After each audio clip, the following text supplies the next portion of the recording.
안녕하세요. 네, 배 나오나요? 네. 어, 식사는 다들 하셨을까요? 네, 네. 그동안 잘 지냈습니까? 네. 맨날 보는데 뭐 이렇게 인사를 하냐고 할 수 있을 것 같은데요. 단에 올라오는 게 너무 오랜만이어가지고 또 좀 긴장되고 떨리는 마음으로 말씀을 준비를 했습니다. 사실 원래 제가 1월 첫째 주 월요일 아니 수요일 말씀이었었어요.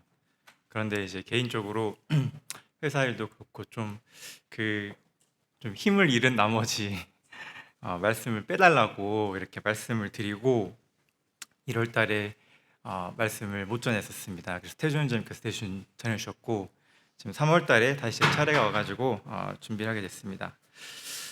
그래서 오늘은 항상 기뻐하라라는 이 말씀 주제를 가지고 성도님들과 함께 나누고자 합니다. 이 주제는 여기 보시면 아시겠지만 우리 교회 25년도 주제 말씀이기도 합니다. 지금 벌써 25년도가 세 달이 지나고 오늘은 좀 춥긴 하지만 이제 완연한 봄이 이제 우리 앞에 다가와 있는 것을 느끼실 텐데요. 성도님들께서는 이 항상 기뻐하라라는 말씀을 삶에서 얼마나 체감을 하고 계신가 먼저 좀 질문을 좀 드리고 싶습니다. 어, 매년 그 OECD 국가들에서는 삶의 만족도 조사라는 것을 한다고 합니다. 쉽게 한 단어로 표현하면 행복도 조사인데요. 어, 성도님들께서는 스스로에게 이 삶의 만족도를 점수를 준다고 하시면 10점 만점 중에 몇 점을 주시겠어요? 한번 속으로만 생각 한번 해보시겠습니까? 다 생각하셨나요? 2024년 우리나라의 점수는 6.4점이었다고 합니다. 이 수치는 OECD 국가들 중에서 높을까요, 낮을까요? 네. 다 잘 아시네요. 혹시 다 6.4점대이신가요? 최하위라고 합니다. 혹시 6.4점보다 더 낮게 측정을 하시는 분들께서는 힘을 내시면 좋겠습니다. 네. 그리스도인의 삶은 곧 기쁨이다. 성도님들 이 문장에 동의하신가요? 네. 그러면 항상 기뻐하는 것이 가능한 것인가? 가능하십니까? 네. 조금 의문이 듭니다. 아니, 어떻게 항상 기뻐하는 것이 가능하겠습니까? 이 말씀은 누가 하셨죠? 네. 사도 바울 형제님께서 이제 대신 말씀해 주신 것입니다. 근데 이게 정말 가능한 것인가? 라는 의문이 들면서 혹시 사도 바울 형제님께서도 이것이 불가능한 것임을 아시면서도 최대한 해보라는 의미에서 10점은 안 되지만 한 7점 정도만 하면 성공이다 라는 의미로 말씀하셨을까요? 네. 근데 어떻게 사람이 항상 기쁨 가운데만 있습니까? 솔직히 우리에게 기쁜 일만 가득한가요? 네, 그렇지 않습니다. 오히려 기쁜 일보다는 어, 기쁜 것과 좀 거리가 먼 일들이 우리에게 많이 일어나는 것처럼도 보입니다. 그래서 때로는 우리가 슬픔 가운데도 있고 또 낙심하고 또 괴로움 가운데 있기도 합니다. 또 우리가 기쁨 가운데 있다가도 사람의 이 감정이라는 게 어떤 상황이 딱 달라지면 쉽게 그 감정이 다시 낙심하고 다운되는 것을 우리가 볼 수가 있죠. 그러면 어떻게 항상 기뻐할 수 있을까요? 우리가 기쁘지 않아도 억지로 기쁜 척 이렇게 웃으라는 것일까요? 웃으면 복이 오니까 어떠신가요? 만약에 성도님들께서 네, 앞에 금액이 보이시나요? 네, 로또 1등에 당첨이 됐다고 상상을 한번 해보십시오. 통장에 90억 원이 넘는 돈이 찍힌다고 성도님들 기쁘시겠습니까? 네. 얼굴에 미소가 지어지시는 거 보니까 기쁠 수도 있을 것 같습니다. 갑자기 90억이 생기면 성도님들이 가지고 있는 다른 문제들, 근심, 걱정하는 것들이 갑자기 별로 걱정이 아닌 것처럼 느껴질 수도 있을 것 같아요. 그런데 우리에게 이런 일은 일어나지가 않죠. 네. 만약에 이것이 우리에게 진정한 기쁨이라면 하나님께서 우리에게 각각 100억 정도쯤은 쉽게 주셨을 거라고 생각이 듭니다. 하나님께서는 우리가 기뻐하시기를 원하시니까요. 그런데 대신에 우리 앞에는 어떤 상황들이 있을까요? 제가 이 기뻐하지 못하는 상황들이 뭐가 있을까 좀 생각을 해보니까 너무 많은 거예요. 너무 많은 거예요. 먼저 우리의 이 생애 주기별, 우리 한국인의 생애 주기를 한번 살펴보았습니다. 우리 여기도 지금 중고등학생들이 있는데 공부하느라고 걱정이 많죠. 그리고 대학생은 취업을 걱정하고 취업을 하면 또 연애하고 또 결혼할 걱정이 됩니다.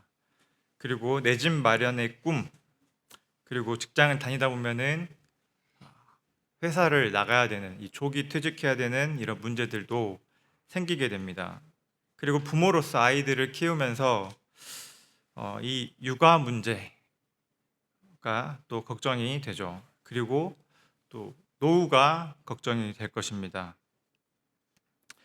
그리고 나이가 들면은 하나둘씩 이렇게 고장이 나기 시작하면서 아파오죠. 그런 것들에 대한 또 걱정이 있을 것입니다. 이렇게 남들이 다 하나하나씩 쉽게 해보이는 것들도 내 일이 되면은 하나하나가 정말 쉬운 게 아니라는 것을 시간이 흐르면서 깨닫게 되죠. 그래서 이게 우리 이 한국 사회의 뭔가 표준화된 이런 순서인데, 특히 우리나라 같은 경우는 이런 것들을 좀 더 추구하면서 사는 경향이 있다 보니까 좀 더 비교도 쉽게 하고 또 많이 하게 되는 것들을 보게 됩니다. 회사를 다니면서 보면요. 그래서 개인이 그 사회 분위기를 참 무시할 수가 없죠. 그래서 우리 사회에 나타나는 많은 부작용들과 이런 병들어 있는 이 모습들이 통계에서도 많이 나옵니다. 제가 다 일일이 열거하지 않아도 성도님들께서는 많이 알고 계실 것입니다. 그 중에서 제가 한 두어 가지만 가져와 봤는데요. 가족 간의 좋은 관계를 가지는 것에서 기쁨을 느낀다. 20%가 안 되더라고요.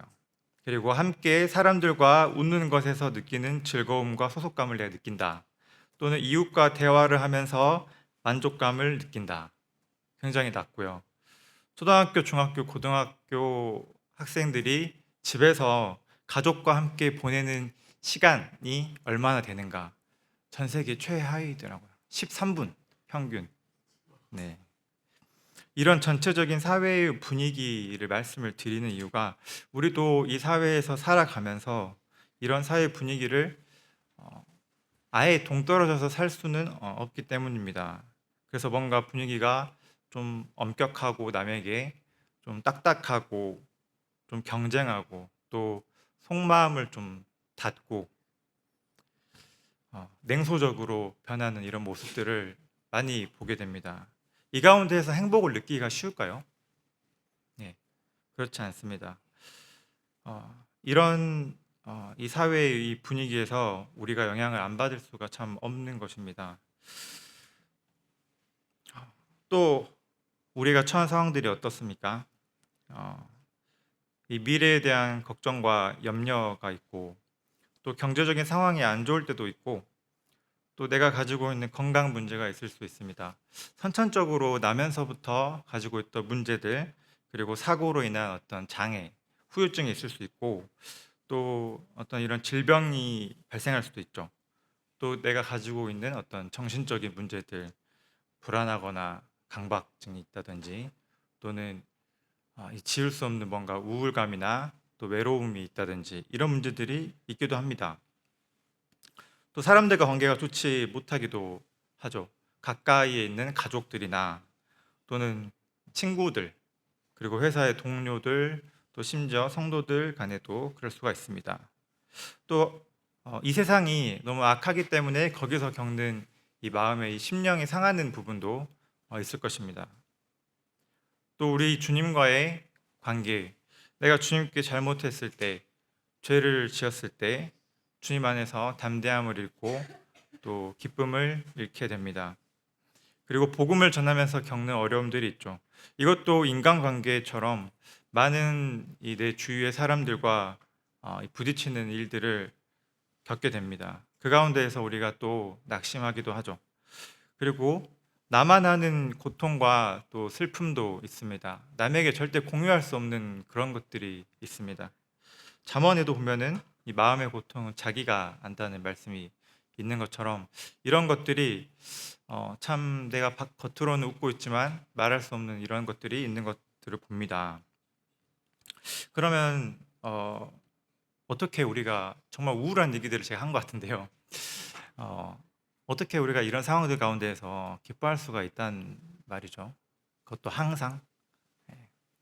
사도 바울 형제님께서 이렇게 말씀하셨습니다. 어디 어, 어느 교회에다가 말씀하셨죠? 네. 데살로니가 교회에 말씀하셨습니다. 사도 바울과 데살로니가 성도들이 처한 상황은 어땠습니까? 성도님들께서도 잘 아시다시피 사도 바울 형제님은 그렇게 기쁨 가운데 거할 만한 상황에 거하지 못했던 것을 봅니다. 잘 아시겠지만 어, 육체에 가시가 있었습니다. 하나님께 고쳐달라고 3번이나 기도를 했지만 고치지 못했던 이 육체의 가시. 나에게는 육체의 가시지만 어, 성도들에게는 시험이 됐다고 갈라디아 교회 성도들에게 말씀하고 있습니다. 이 안질로 추정을 한다고 해요. 그래서 눈이 칼로 베이는 듯한 고통을 느끼기도 하고 또 눈에 고름이 생겨가지고 진물이 나서 성도들이 보았을 때 좀 보기 안 좋은 그런 모습이었을 것입니다. 그래서 성도들에게 시험이 됐다고 말씀을 하고 있는 것입니다. 이 바울의 겉모습이 일반 사람들이 참 보기에 편하게 대하기에 참 불편하고 좀 마음이 어려움이 됐다는 것이죠. 만약에 내가 그런 상황에 처했다면 기뻐하실 수 있을까요? 또는 그런 성도님이 주변에 있다면 앞에 나와서 또는 말씀을 전하고 또 같이 동역을 할 때 내가 그 성도를 볼 때 온전하게 이 기쁜 마음으로 그를 대할 수 있을 것인가, 그런 부분들이 참 생각이 될 것입니다. 또 바울 형제님께서는 복음을 전하면서 많은 고난을 당하셨죠. 이 고난에 대해서는 우리가 다 자세하게 다루지 않더라도 잘 아실 것입니다. 한마디로 한 줄로 표현하자면 고린도 후서에 힘에 겹도록 내가 심한 고난을 당하여서 살 소망까지 끊어지고 마치 사형 선고를 받은 것 같았다고 말씀하고 있습니다. 그러니까 한마디로 이제 끝인가? 라는 생각이 들 정도로 낙심이 되었다는 것입니다. 우리가 생각하는 이 사도 바울 형제님의 강인한 모습과는 좀 거리가 있는 이런 약한 또 모습이라고 볼 수 있죠. 그리고 성도들로부터 오해와 비방을 받았습니다. 가난한 성도들을, 가난한 교회를 위해서 전달하기로 이 모금했던 헌금을 개인적으로 사용하지 않냐라는 그런 의심을 받았습니다.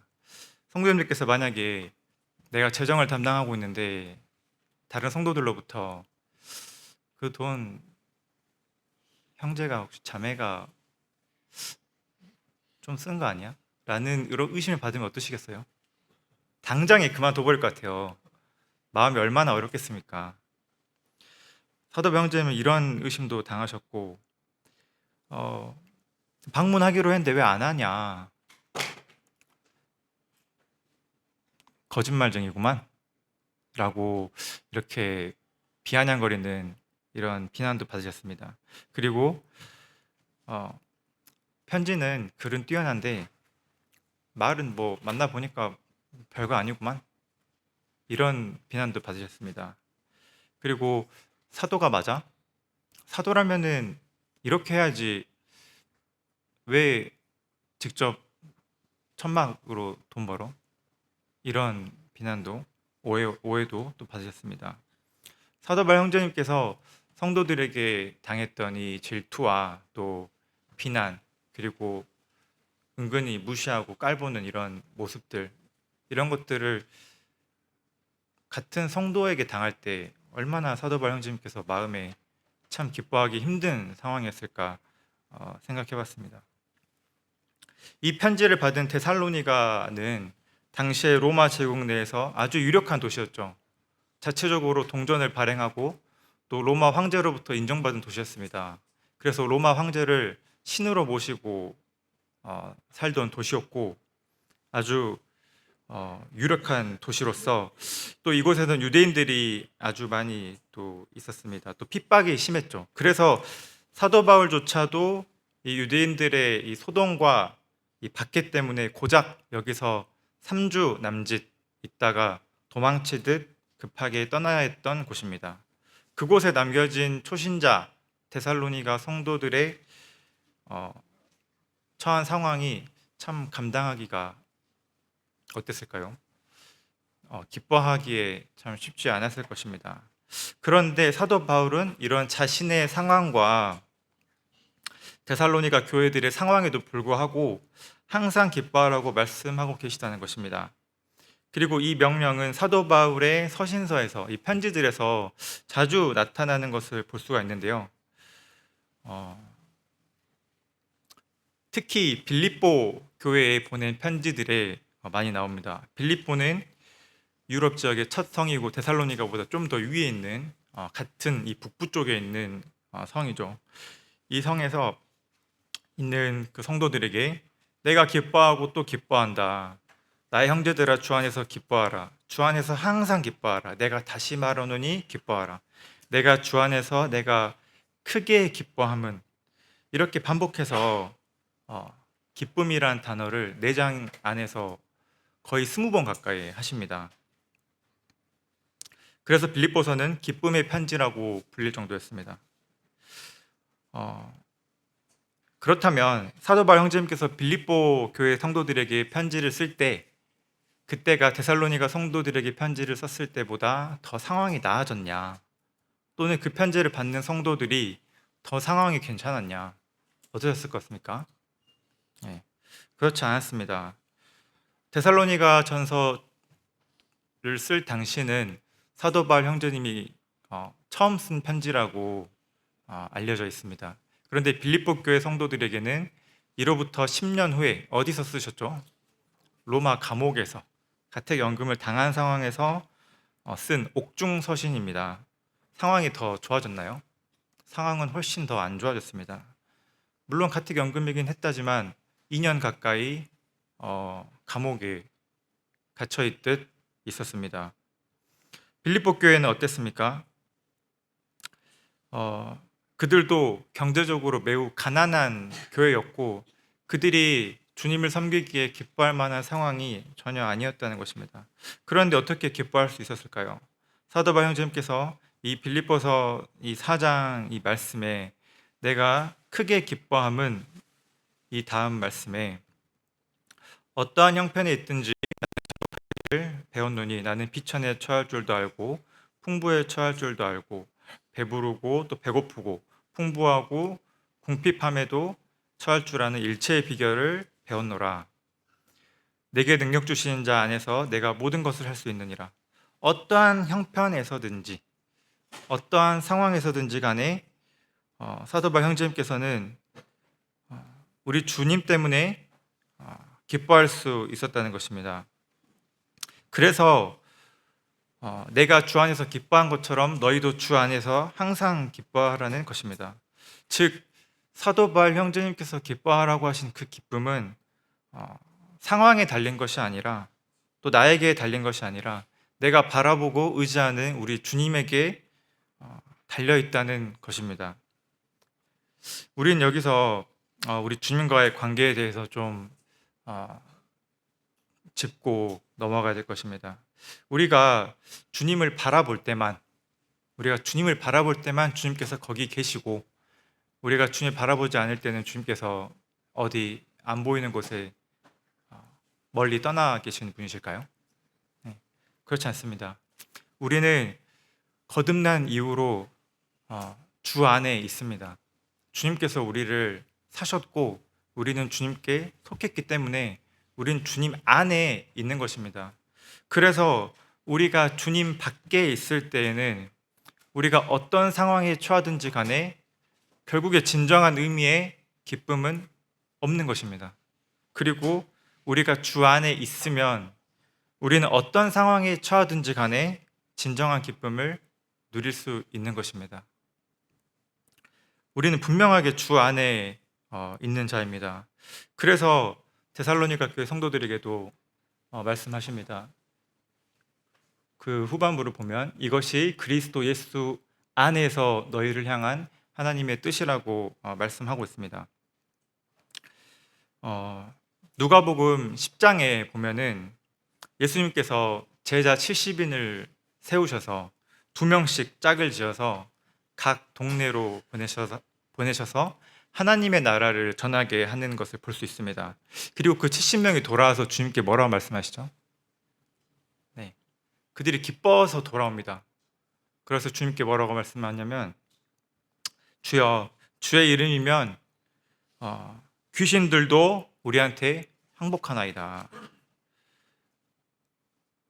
정말 이 70인의 이 제자들에게는 너무나 기쁜 이 상황인 거예요.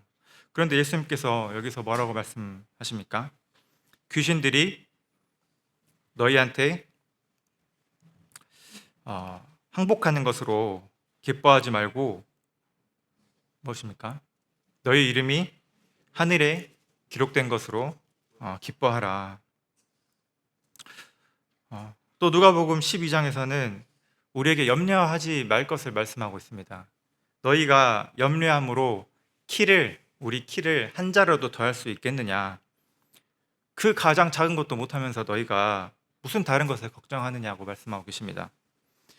그러시면서 뭐라 말씀하고 계시냐면, 너희 아버지께서 그 나라를 너희에게 주시기를 기뻐하신다고 말씀하셨습니다. 우리에게 다른 것이 아니라 하나님의 나라 전부를 주시겠다고 말씀하고 계신 것입니다.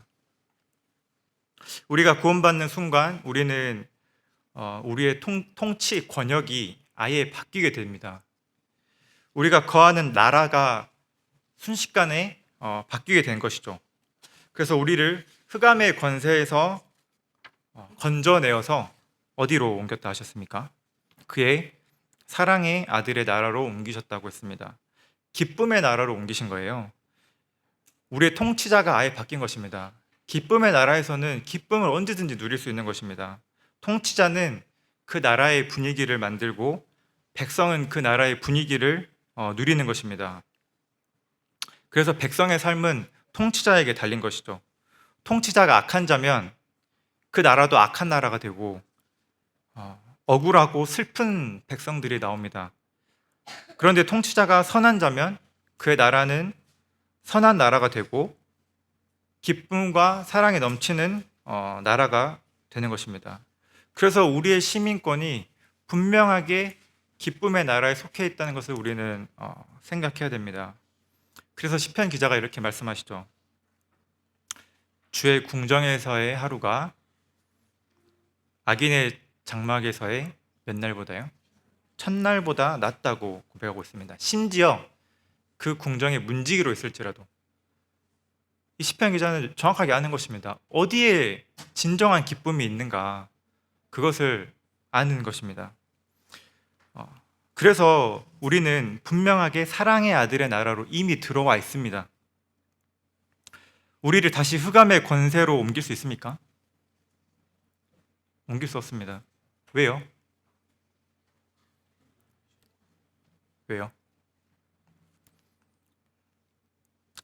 다 같이 한번 읽어보도록 하겠습니다. 시작. 우리가 우리를 그리스도의 사랑에서 끊으리요 환난이나 권고나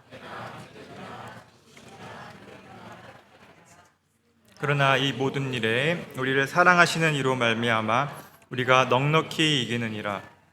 내가 확신하노니 사망이나 생명이나 천사들이나 권세자들이나 현재일이나 장래일이나 능력이나 높음이나 깊음이나 다른 어떤 피조물이라도 우리를 우리 주 그리스도 예수 안에 있는 하나님의 사랑에서 끊을 수가 없으리라. 네,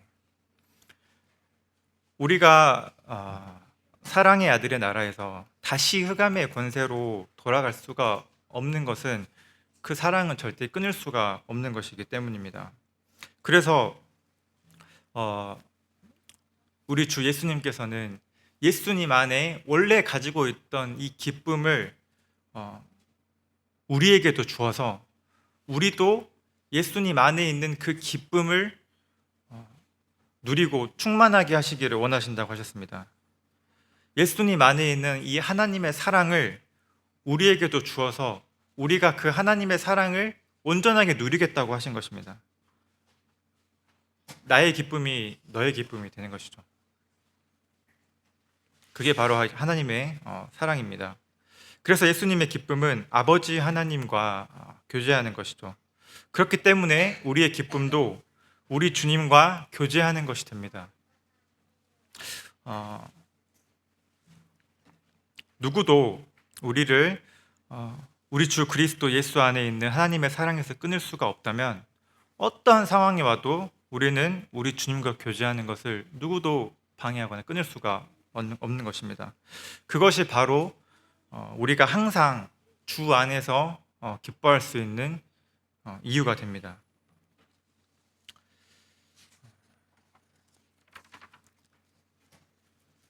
그러므로 우리가 참 우리에게 주신 그 기쁨 가운데 이 항상 거하는 것은 바로 하나님의 사랑 안에 항상 거하는 것과 동의어입니다. 말세의 사람들은 누구를 사랑하죠? 자기를 사랑합니다. 자기를 사랑하기 때문에 자기의 기쁨을 채웁니다.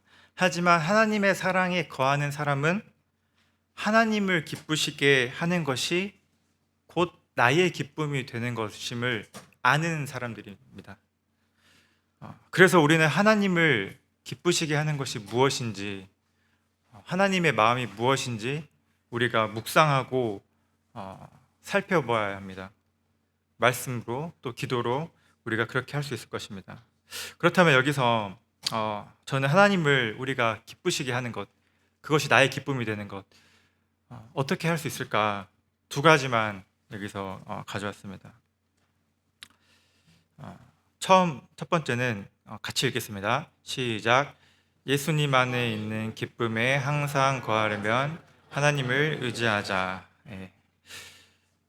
시편 16편에서 이 시편 기자인 다윗이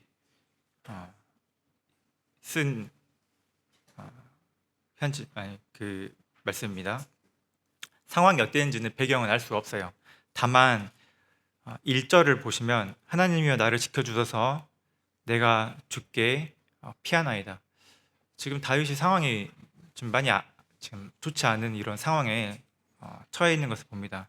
그렇지만 8절에 가서는 내가 여호와를 항상 내 앞에 모시며 그가 나의 오른쪽에 계심으로 내가 흔들리지 아니하리로다. 이러므로 나의 마음이 기쁘고 나의 영도 즐거워하며 내 육체도 안전히 살리니 이는 주께서 내 영혼을 수월에 버리지 아니하시며 주의 거룩한 자를 멸망시키지 않으실 것임이니이다.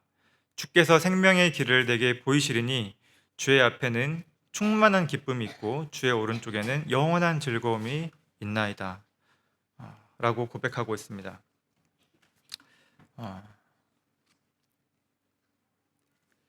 다윗도 참 자기가 감당할 수 없는 이런 그 상황에 처했을 때 이 기쁨을 잃게 되는 상황에 여러 번 처했던 것을 봅니다. 그 중에 한 상황이겠죠. 그 상황 가운데 있을 때 주님께 지켜달라고 기도하는 것을 볼 수 있습니다. 내가 주님께 피하겠다고. 그리고 내가 항상 내 앞에 여호와를 모시겠다고 말씀하고 있습니다. 그럴 때 요동치는 내 이 마음이 주님 앞에서 흔들리지 않게 되고 내가 그 가운데서 기쁨을 누리게 되는 것입니다. 다윗은 하나님을 의지하게 되었습니다. 사도 바울 형제님은 어땠습니까? 우리가 고린도후서 아까 제가 말씀드렸는데 살 소망까지 끊어지고 사형 선고를 받은 줄 알았으니에서 그치지 않았습니다. 뒤에 이는 우리로 자기를 의지하지 않고 오직 죽은 자를 다시 살리시는 하나님만 의지하게 하심이라. 사도 바울도 여러 어려운 상황들 가운데 있었겠지만 내가 정말 죽을 것 같은 이런 그런 낙심하는 이 마음이 들었을 때 하나님만을 의지했습니다. 빌립보서 4장 4절에서 7절 다 같이 읽겠습니다. 시작. 주 안에서 항상 기뻐하라. 내가 다시 말하노니 기뻐하라. 아무것도 염려하지 말고 다만 모든 일에 기도와 간구로 너희 구할 것을 감사함으로 하나님께 아뢰라. 그리하면 모든 지각이 뛰어난 하나님의 평강이 그리스도 예수 안에서 너희 마음과 생각을 지키시리라. 예. 우리가 겪고 있는 어려운 이런 상황들을 당장에 치워주겠다고 하신 것이 아니고 우리가 그 상황 가운데 있을 때 우리 마음과 생각을 지켜주시겠다고 하시는 것입니다. 우리가 그런 상황에 있을 때 주님을 의지해야 하는 이유입니다. 우리가 주님을 의지할 때 우리 마음 가운데 분명한 기쁨이 있을 것입니다. 우리가 이 기쁨을 잃고 힘들어할 때 우리를 대적하는 이 사탄 마귀는 우리가 하나님을 의지하지 않고 그냥 낙심한 상태로 그대로 있기를 원할 것입니다. 또는 하나님으로부터 더 멀어지도록 하기를 원할 것입니다.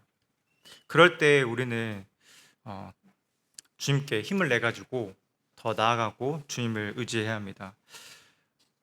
우리가 다른 것들로부터 방해받지 않도록 우리를 방해하는 것들을 다 치워버리고 골방에 들어가서 문을 닫고 하나님께 기도하는 시간을 절대적으로 확보해야 됩니다. 다시 한번 말씀드리겠습니다. 우리를 방해하는 많은 것들이 있는데 이런 것들을 다 치워버리고 이런 것들로부터 방해받지 않도록 우리가 골방에 들어가서 문을 닫고 하나님께 기도하는 시간을 절대적으로 확보해야 됩니다. 그럴 때 주님 앞에 내 모든 것을 아시는 주님께 나의 모든 연약함과 부족함과 나의 죄됨과 나의 낙심함과 나의 이 부끄러운 이런 상황들을 다 솔직하게 고백할 수 있을 것입니다.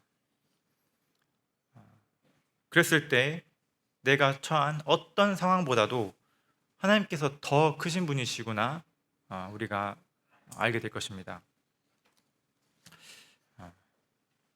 두 번째입니다.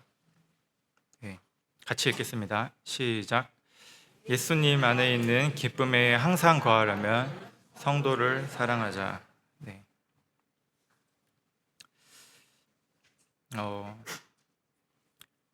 우리가 하나님의 마음으로 예수님의 마음으로 성도를 바라볼 수만 있다면 얼마나 좋을까요?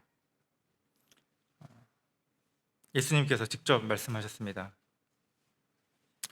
아버지께서 나를 사랑하신 것 같이 나도 너희를 사랑하였으니 나의 사랑 안에 거하라.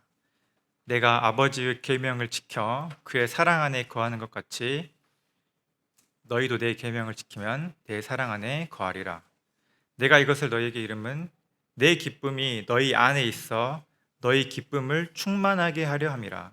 내 계명은 곧 내가 너희를 사랑한 것 같이 너희도 서로 사랑하라 하는 이것이니. 하나님께서 예수님을 사랑하신 것 같이 나도 너희를 사랑하였으니까 너희는 내 사랑 안에 거하라는 것입니다. 근데 그렇게 하려면 내 계명을 지키라는 것이죠. 그 내 계명은 내가 너희를 사랑한 것 같이 너희도 서로 사랑하라 는 것입니다. 그랬을 때 예수님의 안에 있는 기쁨이 너희 안에도 있어서 너의 기쁨을 충만하게 하겠다는 것입니다. 우리가 주님을 기쁘시게 하기 위해서만 뭔가 성도를 사랑하는 것이 아니라 우리가 성도를 사랑하라는 주님의 이 말씀을 행했을 때, 온전하게 행하게 되었을 때 그것이 또 나에게 충만한 기쁨이 된다고 말씀하고 계십니다. 자녀들이 서로 사랑하지 못하는 것을 보는 것만큼 부모님께서 슬퍼하시는 일이 없을 것입니다. 그래서 사도 바울도 먼저 하나님을 사랑하고 하나님의 마음을 헤아렸기 때문에 다른 성도들을 볼 때 마치 부모가 자식을 보는 것 같은 마음을 품을 수 있었습니다. 하나님을 사랑했기 때문에 성도들을 사랑한 것이고, 성도들이 서로 사랑하는 것을 볼 때에 바울에게는 그게 자기의 기쁨이 되었다고 했습니다. 우리도 이렇게 돼야 될 것입니다. 때로는 우리가 성도를 판단하고, 제 얘기입니다. 성도를 판단하고 또는 그것을 참고 참다가 입 밖으로 꺼내는 경우들도 있습니다. 오래 참지 못하는 그런 마음들, 또 성도들을 볼 때 엄격하게 대하는 것들을 보죠. 또는 이렇게 회사 동료 대하듯이 어느 순간 대하는 것들을 또 봅니다. 그래서 어떤 일이 중심이 돼가지고 어떤 사무적인 관계가 될 때도 있고, 회사에서 업무를 가지고 서로 평가하듯이 또는 성도들을 그렇게 볼 때가 있고, 싫으면 좀 거리를 두면 되는 이런 사이처럼 대할 수도 있습니다. 그러나 우리가 성도들을 볼 때에 내 마음을 먼저 들여다봐야 될 것입니다. 하나님의 사랑이 내 마음 안에 있는가? 하나님의 마음이 내 안에 있는가? 그것을 정직하게 살펴봐야 될 것입니다. 그래서 정말로 하나님의 사랑이 내 안에 거할 때, 하나님의 사랑이 정말로 내 안에 거할 때, 원래 나라면 그 할 수 없는, 품을 수 없는 마음을 성도를 향해서 품게 될 것입니다. 그것이 하나님의 사랑이죠. 하나님을 사랑하는 자는 성도를 사랑할 수밖에 없습니다. 성도 사랑에 대해서 정말 수많은 곳에서 말씀을 하고 있지만 그 가운데 딱 한 구절만 가져왔습니다. 같이 읽겠습니다. 로마서 15장 2절입니다. 시작. 우리 각 사람이 이웃을 기쁘게 하되 선을 이루고 덕을 세우도록 했지니라. 네, 우리가 성도들을 기쁘게 할 때, 그리고 선을 이루고 덕을 세울 때, 그것이 아버지 하나님과 우리 주 예수님께 기쁨이 되고 또 그것이 우리의 기쁨이 될 것입니다. 결국엔 우리가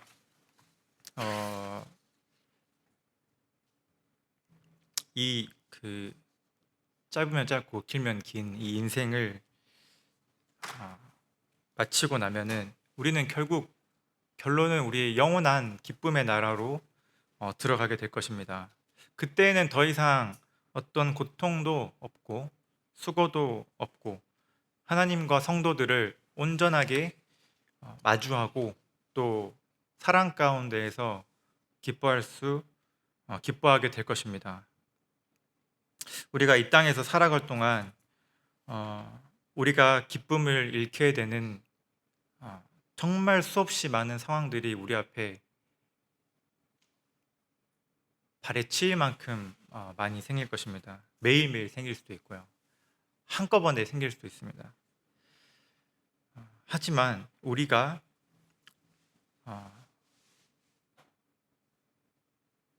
우리를 피로 사신 우리 주님 안에 들어온 이후로부터는 우리는 우리 주님 때문에 항상 기뻐할 수 있는 자가 되었음을 잊지 말아야 될 것입니다. 그래서 우리는 하나님을 의지하고 성도들과 함께 사랑 가운데 거하면서 넘치는 이 하나님의 사랑을 함께 기쁨으로 누리는 이 성도들이 되었음을 생각해야 될 것입니다. 우리 교회 성도님들께서도 이 기쁨 가운데 항상 거할 수 있기를 소망하는 마음이 있습니다. 이상 말씀 마치고 기도하겠습니다.